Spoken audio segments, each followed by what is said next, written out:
Hi guys, it's Davin here at Brewbitz.com. Now today I've brought you outside into the lovely Somerset countryside, and all around us we've got fields of barleys, we've got lovely hedgerows, we've got the birds singing, but right now I'm stood in a patch of stinging nettles.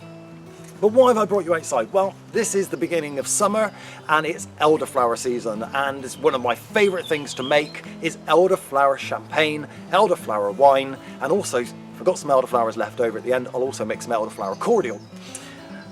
So, why have I brought you to this specific patch? Well, I thought I'd show you a couple of things that are not, and I repeat, not elderflowers.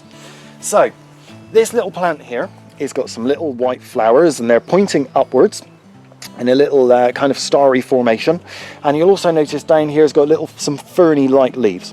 This is cow parsley. This is not elderflower.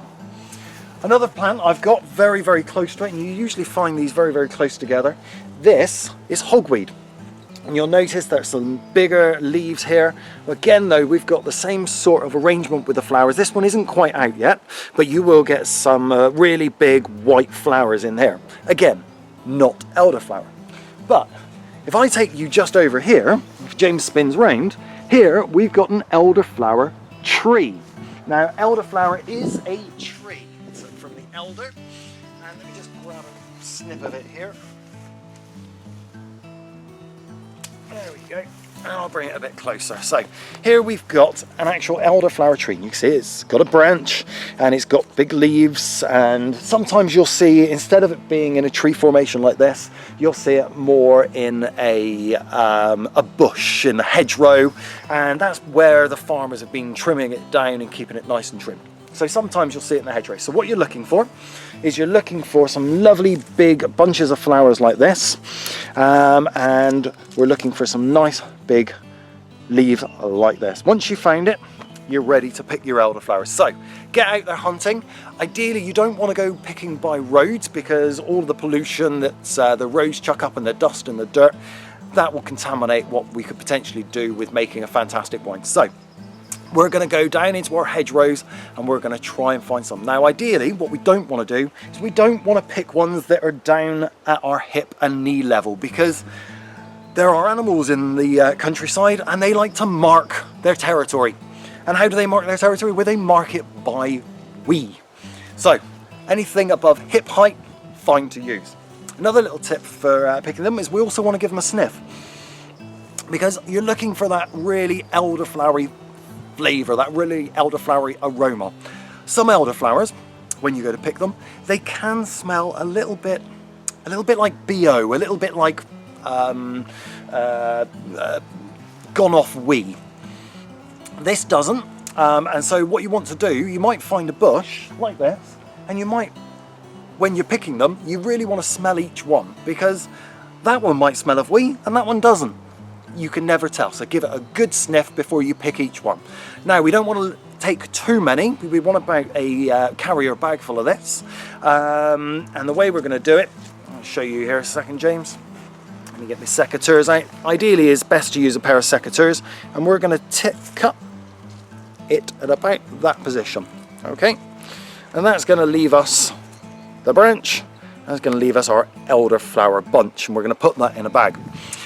However, we're going to want to leave some on our tree, because a little bit later on in the year, any elderflowers that you've left will be pollinated and will turn into elderberries, and elderberries make a fantastic red wine. So get out in the countryside, find an elderflower tree, give it a good sniff, and pick about a bag full of, carrier bag full that is, of elderflower bunches. And then we'll see you back in my kitchen.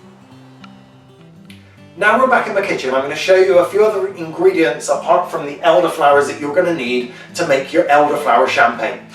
One of the major ingredients we're going to need is some white wine vinegar. Now don't go for the cheap stuff, go for a nice good quality white wine vinegar. It really makes a difference. We're also going to need the rind and juice of 2 lemons, 2.5 pounds of sugar. We're also going to need some tannin, some yeast nutrients, and some champagne or sparkling wine yeast. Once you've got all that together, ready to get brewing.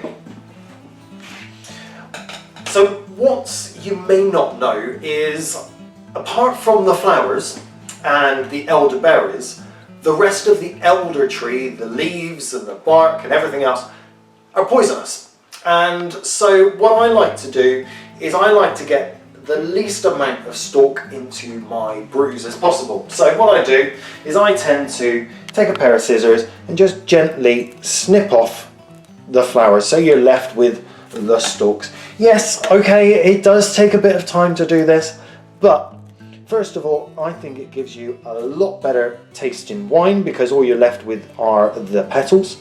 It also allows you to go through them whilst you're cutting them and make sure there's no funny bits like this stuck in it.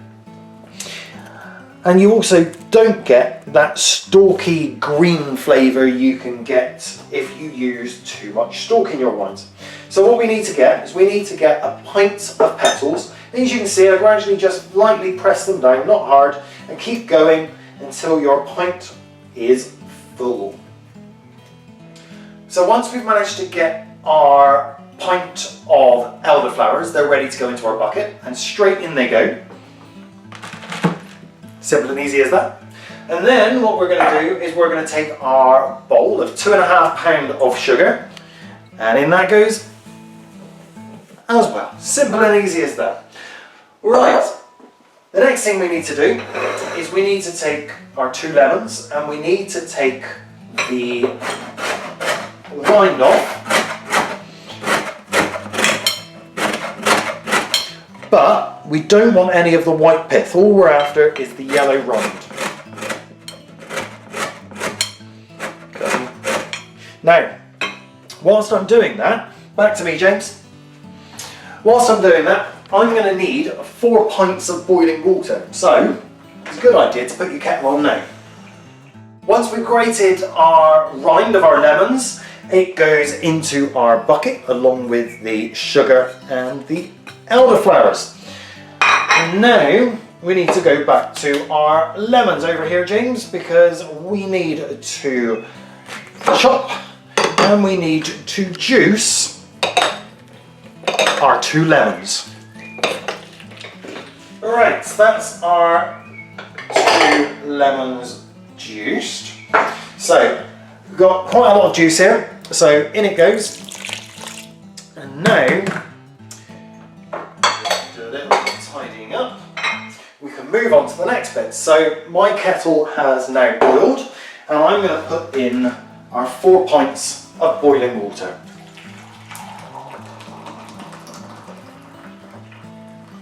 So there's number 1.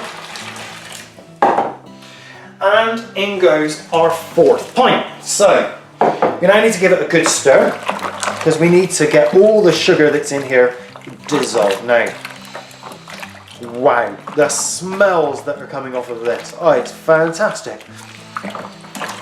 The lemon, the elderflower, it's really, really working. It's actually a gorgeous, quite a heavy smell. So keep going until all your sugar is fully dissolved. And now we add 4 pints of cold tap water.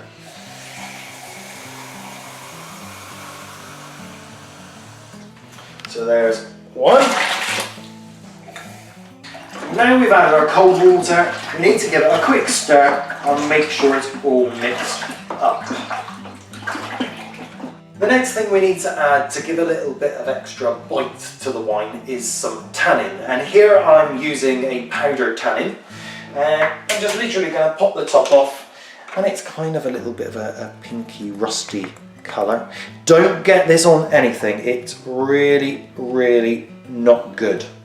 Okay, so I'm going to put the spoon out of the way, put the top back on. Now if you can't get hold of any tannin, then what you can use is tea. Yes, a simple tea bag. It needs to be very well stewed, a simple cup of tea, but you need to leave it to really, really stew and let all of those tannins come out of the tea bag. Right, so once we've added our tannin, we need to again give it a good stir. Get all that mixed in. Lovely. Right, so the next thing we're going to need is we're going to need a couple of tablespoons of white wine vinegar. This is going to add some extra zing and some extra oomph to our brew. So let me just take the top off this a second. And I've got a lovely little measuring spoon here. And so we're going to go 1 tablespoon and 2 tablespoons. That's all. Pop the top on, and you've guessed it, we give it a stir. Okay, now when it comes to the white wine vinegar, please don't use a cheap white wine vinegar. You want to use a good quality white wine vinegar. It really makes a really big difference. So, once we've done that, what we're going to do is we're going to put our lid on our bucket. And we're going to let it cool down now to about 20 degrees. So, put it somewhere nice and cool and allow it to cool to 20 degrees Celsius. It's taken a couple of hours for our Elderflower Champagne to cool down enough ready for us to put the yeast in. But before I do anything with it, I want you to come in and have a quick look at this, James, because this is a little bit funky. This is like a 1970s wallpaper pattern. It looks fantastic. Anyway, back to me, James, because the first thing I'm going to do is I need to add some vitamin B1 tablets. And I'm going to add a couple of these. Now, vitamin B1, why are we adding this? Well, there's not really much nutrients in... back to me, James. There's not really much nutrients in elderflowers, so the yeast needs something to help them do all their digesting and help them live. So vitamin B1 tablets are yeast nutrient. This is a bit like us having vitamin supplements as well. So what I'm going to do is I'm going to take 2 tablets, put them on a teaspoon, press another teaspoon on top, give it a little wiggle, and hey presto, they turn to a powder. And that literally goes in like that. Okay, so that's then done. I'm also then going to take my sachet of yeast, and this is a sparkling champagne yeast. And I just need to grab a pair of scissors. Aha! I have found a pair of scissors. And I'm just going to chop the top off. And we're going to gently sprinkle the yeast on top. Okay, now we've done that, we're going to take our spoon and we're going to give it a gentle stir just to make sure we get all the yeast hydrated. Okay, lovely. So now, excuse me, we pop the top on. We press it down 2 sides. This now needs to go into my warm cupboard at approximately 20 degrees C for 4 days, and we need to stir it every single day. Just once, but 4 days, warm cupboard, 20 degrees C, stirring once a day. Our Elderflower Champagne has been in my warm cupboard now for 4 days. Come on in now, James, and have a quick look at this, because we've still got that funky 70s wallpaper look to it. But as I pull it back, you'll see it's got a nice kind of creamy colour going on. And what I've done is I've taken a sample in my trial jar, and what I'm looking for right now is I'm looking for a hydrometer reading of 1.010. And I don't know if you can just about see this. It's coming out at 1.020. So it's not quite ready for me to move on to the next stages. So I'm going to put the lid back on, I'm going to pour this back in, and I'm going to leave it in my warm cupboard for another day. And hopefully by the end of this time tomorrow, another 24 hours, I should be at the 1.010 in my hydrometer. My Elderflower Champagne has been in my warm cupboard now for a week. And over the last few days I've been testing it, taking a sample in my trial jar, and with a hydrometer I've been checking the specific gravity. Because at this stage we want to hit a perfect specific gravity of 1.010. Anything more than that, we can end up with exploded bottles. Anything less than that, we won't end up with enough fizz.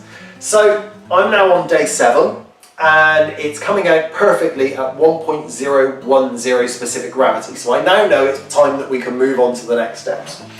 So in here, oh, I left my spoon in that I've been stirring it all with. I've got all this, come back to me James, because what we've got down here is I've got another bucket and I've got a couple of muslin bags in there, and I'm going to gently pour this in and strain off all the elderflowers.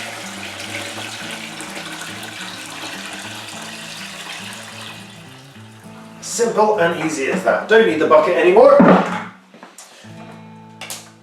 Down here, oh, whilst I'm thinking about it, I might as well pour all this back in as well. I don't want to waste anything. Oh, okay. Take our pegs off gently.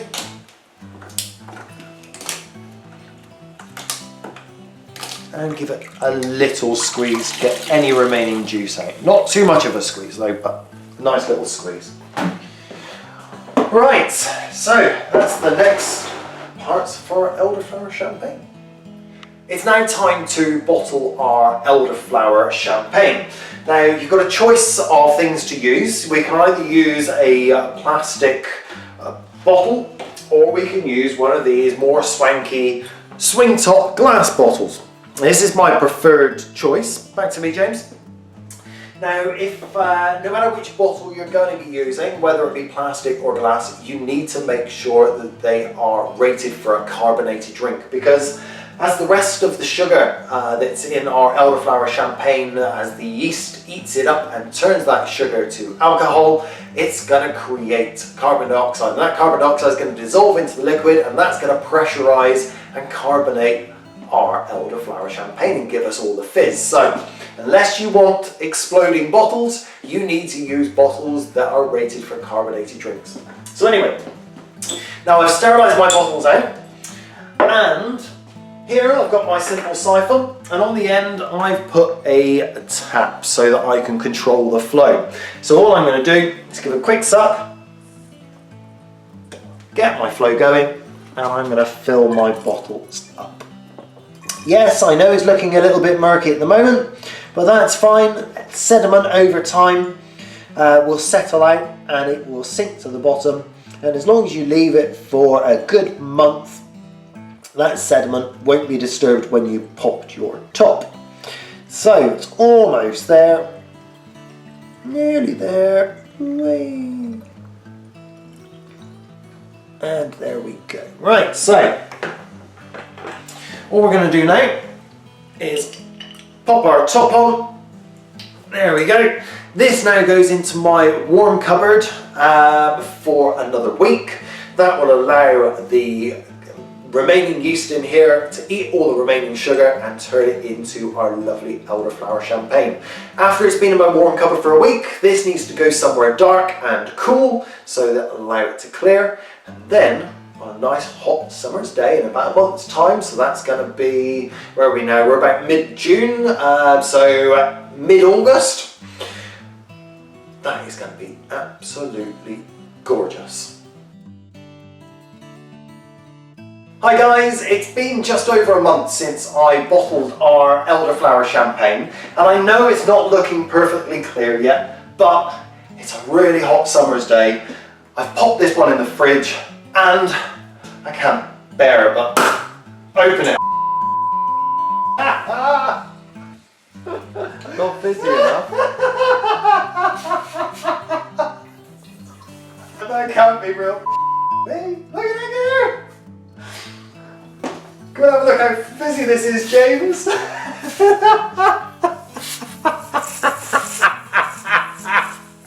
Oh, don't do that. I'm spraying it on the camera. Wait, move away. I can't hold it.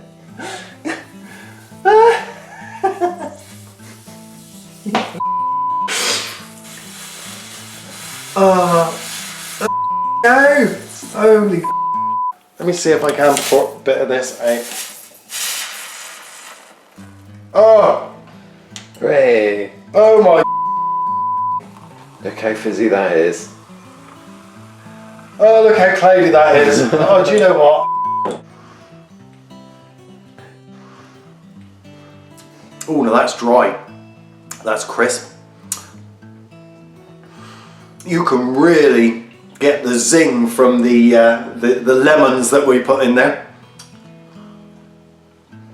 And this is where it shows that as long as you use good quality white wine vinegar, it's the part of it now that just crisps, and it's really crisp and tingly on the sides of your tongue at the back. Oh, and you know what? There's so much fizz in this. This is already going to my head. Oh. Oh, now imagine just sat down outside on a lovely sun lounger, basking in the sun, just sipping away on your elderflower champagne. That is blooming lovely. Oh, that is amazing. That really is summer in a glass, and you can't get more fizz in a glass than that. I wasn't expecting that. Anyway. Alright, so when you pop open your bottle of elderflower champagne, be ready!